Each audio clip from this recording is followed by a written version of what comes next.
నీకు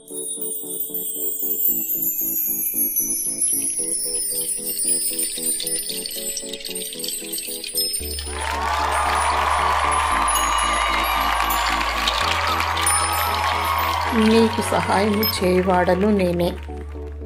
యెషయా 41 అధ్యాయము 10వ వచనం. నేను నిన్ను ఉపేక్షింపక ఏర్పరచుకుంటున్నయు నేను నీకు చెప్పియున్నాను.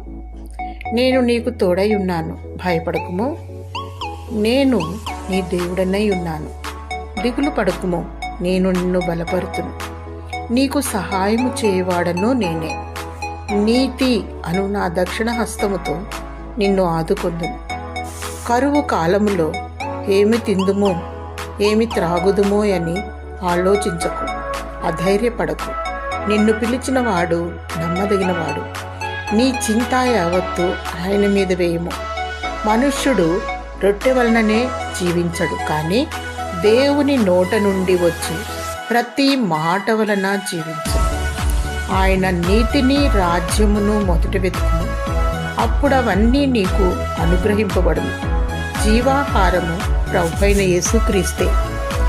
ఆత్మీయమైన ఆహారము కొరకు ఆరాటపడుము.